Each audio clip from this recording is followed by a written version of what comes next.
দেখেন আপনি আমি খেয়াল করে দেখেন আজকে যে সিচুয়েশন দাঁড়াইছে এই সিচুয়েশনের বহু আগে আমি চিৎকার করছি।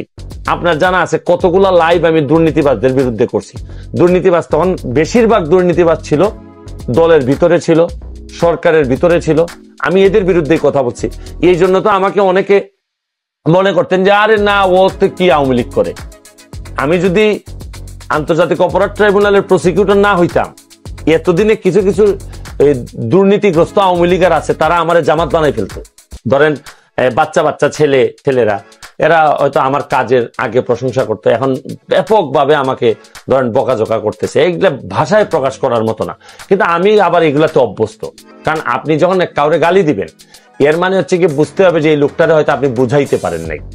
এটা আমারই ব্যর্থতা যে আমি বুঝাইতে পারি নাই। এখন যে লেভেলের এক্সপার্টিজ আমার হয়েছে, আমি এমপি হিসাবে তো মঙ্গলবারই আমি টের পাইছি যে এই প্রশাসন এটা মেনে নিবে। আমি তো এই জন্যই বলছিলাম যে 2টা দিন ওয়েট করেন আপনারা, কারণ আমার কাছে একটা সিক্স সেন্স আমার কাজ করতেছে। আমি জানি যে এরা কোটা সংস্কার চায়, কারণ কোর্ট যদি রবিবারে এটা মেনে নেয় তাহলে তো আন্দোলনের দরকার ছিল। আমি তো ওইটাই বলছি যে ভাই আপনারা কোর্টের উপরে একটু 2টা দিন ওয়েট করেন, যদি না পারেন আপনারা আবার আন্দোলন করেন। কিন্তু ওই সময় তো চলে আসছে অন্য পার্টি। ছাত্রদের কোনো দোষ নাই, ছাত্রদের কোনো দোষ নাই। ছাত্ররা তো এখানে তো ওইভাবে নেতৃত্ব কেউ দিচ্ছে না। এখানে একটা যৌক্তিক আন্দোলন নিয়ে আমিও তো যখন ছাত্র ছিলাম যৌক্তিক আন্দোলন হইলে আমিও তো গেছি। আমার 500 প্রশ্ন ছিল যে ওইটার জন্য আমি আন্দোলনে আমার মনে আছে আমি গেছি। এখানে ছাত্রদের কোনো বিষয় না। এবং যারা মারা গেছে তারাও কিন্তু ইনোসেন্ট ভিকটিম, তাদের কোনো দোষ ছিল না।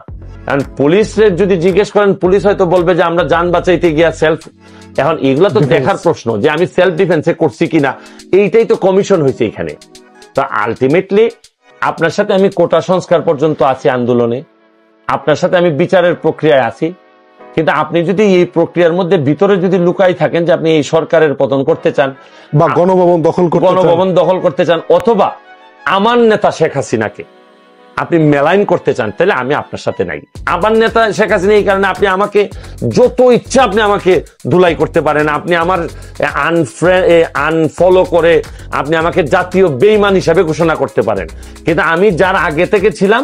কারণ আমার চরিত্র সম্পর্কে আপনাদের জানা উচিত। দেখেন কত বড় ক্ষতি হয়ে গেছে। এখন আন্দোলন করতেছে ছাত্ররা, জঙ্গিরা সব ঢুকে গেল, জামাত শিবির ভাঙলো, হ্যাঁ সব ভাঙলো, জেল টেল থেকে ভাঙলো।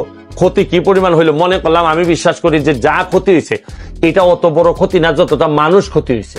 মানুষের দাম সবার আগে অবশ্যই। কিন্তু একটা জিনিস দেখেন কত বড় একটা ক্ষতি হয়ে গেছে আমাদের বা আমার ক্ষতি হয়েছে যে এই এতদিন কষ্ট করে যেসব দুর্নীতিবাজদেরকে আমরা আদালত পর্যন্ত নিয়ে আসছিলাম, সরকারকে এই দুর্নীতিবাজ প্রতিরোধের মুখের দিকে নিয়ে যাচ্ছিলাম। আমি নেত্রীর সাথে বিভিন্নভাবে এই নেত্রীকেও এদিকে নিয়ে যাওয়ার চেষ্টা করতেছিলাম যে দুর্নীতিবাজদেরকে বের করে দিতে হবে, দল বা যে জায়গায় আসুক।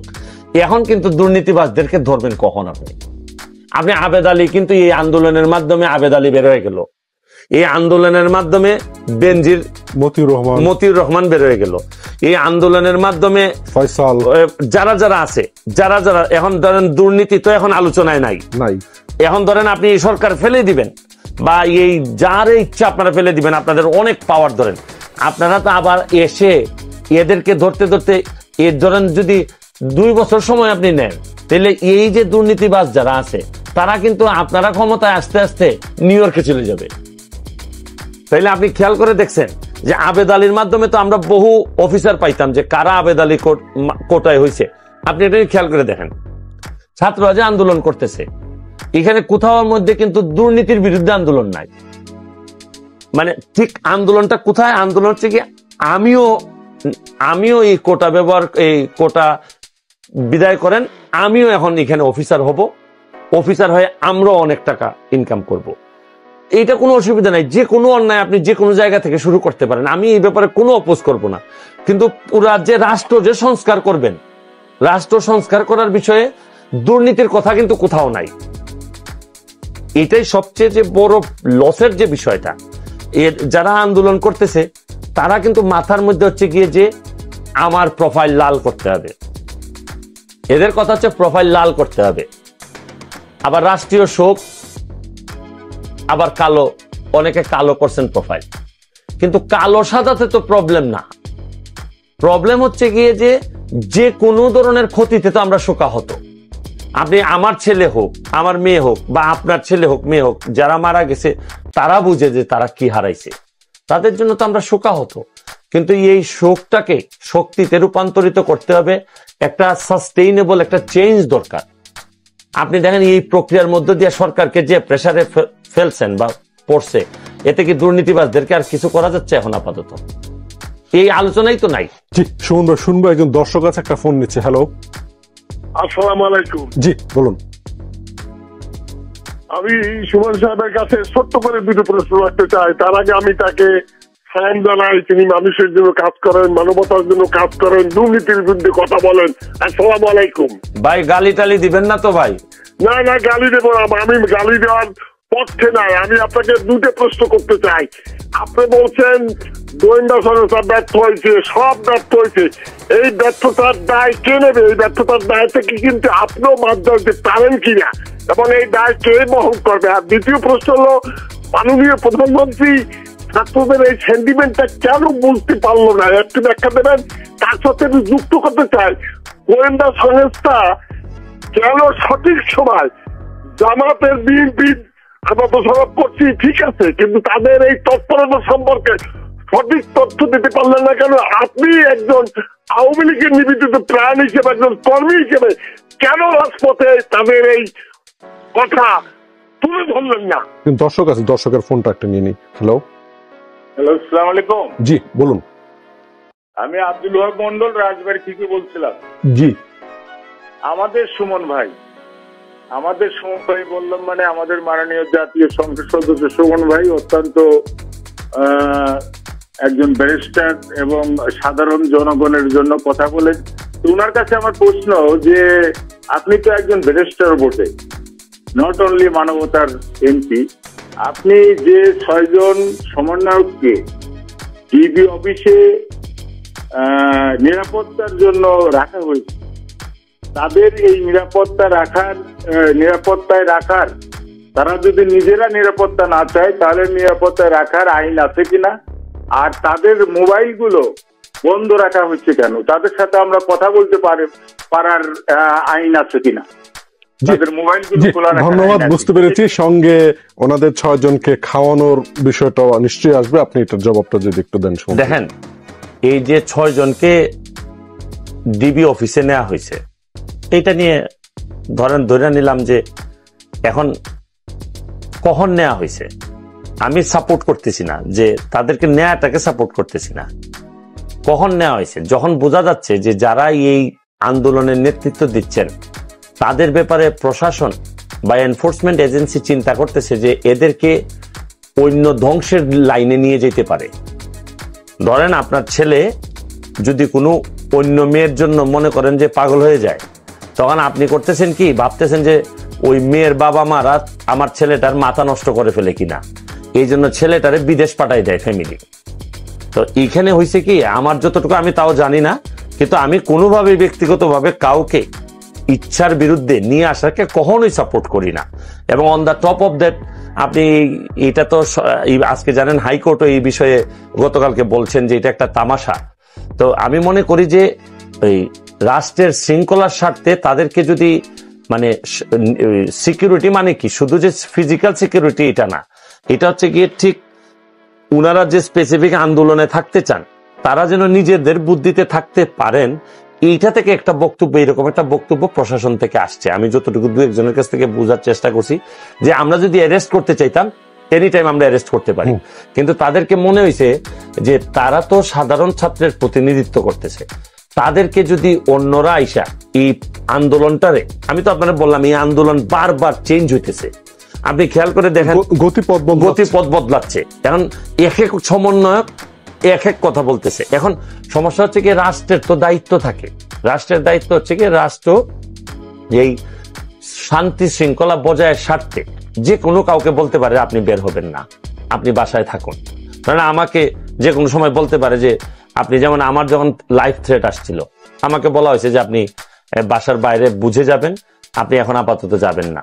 তো এইটা আমার মনে হইতে পারে, তবে ওভারঅল এটা আমার মনে হওয়ার বিষয় আমি বললাম। তবে আমার কাছে মনে হয়েছে যে কোনোভাবেই হোক যে কোনো এজেন্সি কাউকে ইচ্ছার বিরুদ্ধে কেউ আটকে রাখতে পারে না।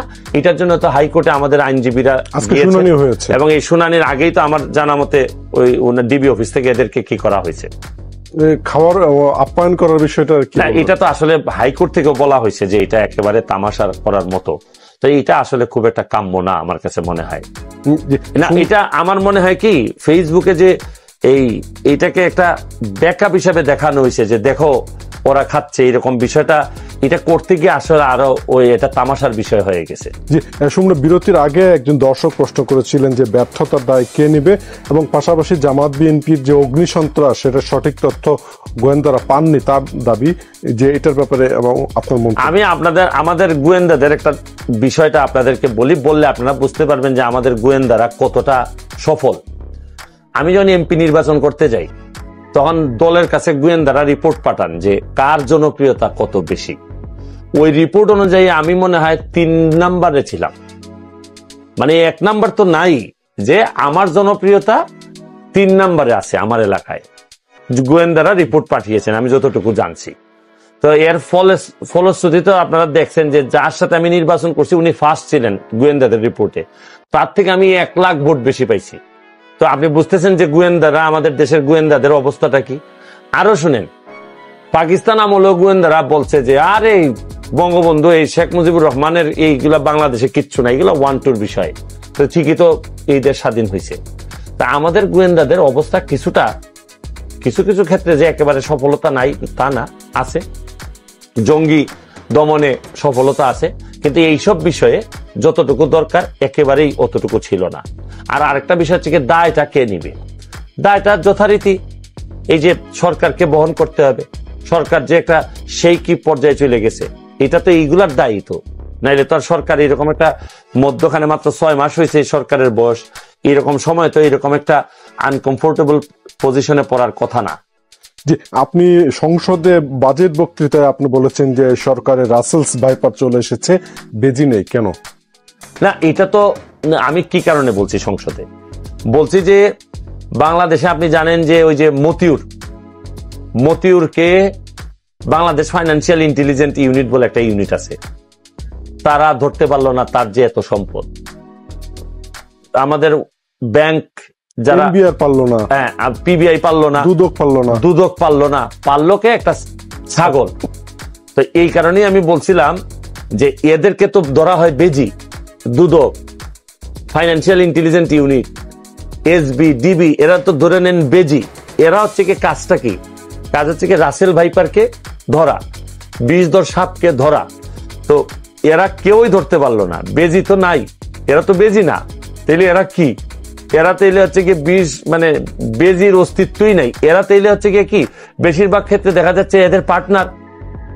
এরা তো বেজি না হয়ে বিষধর সাপের পার্টনার হয়ে গেছে, যার কারণে এরা কেউই আর এগুলারে ধরতে পারে না। ক্ষেত্র বিশেষে ছাগল গিয়ে দেখা যাচ্ছে যে ওদেরকে ওই ছাগলের মাধ্যমে, এই ছাগল কাণ্ডের মাধ্যমে বেরোয় আসলো। এই জন্য মনের দুঃখে আমি সংসদে এই কথাটা বলছিলাম যে মাননীয় প্রধানমন্ত্রী, আমার সমস্যাটা কোথায় জানেন? আমার সমস্যা হচ্ছে গিয়ে আমি মাননীয় প্রধানমন্ত্রীরে অন্ধের মতো পছন্দ করি, আর আমি তারে খুব কাছ থেকে দেখছি, তার জীবন যাত্রা সবকিছু দেখছি। আমার জানা মতে আমি কখনো তারে ব্যক্তিগতভাবে কোনো দুর্নীতির জায়গায় আমি পাইনি। আমার কিন্তু গন্ধটা আপনাদের চেয়ে অনেক বেশি, আমি অনেক ভিতরে গিয়ে দেখতে পাই। কিন্তু উনার সমস্যাটা কোন জায়গায় জানেন? সমস্যাটা আশেপাশে যারা অনেকেই আছে তারা তার স্ট্যান্ডার্ড ক্যারি করে না, এবং উনার এই ক্ষতিটাই উনাকে সবসময়। আপনি একটা জিনিস খেয়াল করে দেখেন, বঙ্গবন্ধু, আজকে বঙ্গবন্ধুরে সবচেয়ে বেশি ক্ষতিগ্রস্ত করছে তো যারা বেশিরভাগ সময় যারা নিজেরা দুর্নীতি করে বঙ্গবন্ধুর নাম নেয়। তখন মানুষ স্বভাবতই মনে করে যে তুমি এরকম একটা মানুষের নাম নিয়ে তুমি আবার দুর্নীতি করতেছো। তখন বঙ্গবন্ধুর ইমেজটারই এরা ক্ষতিগ্রস্ত করে, নেত্রীর ইমেজ ক্ষতিগ্রস্ত করে। দেখবেন 2 নম্বরই করার পরে যদি নেত্রীর আশেপাশে থাকে তখন মানুষ কি মনে করে?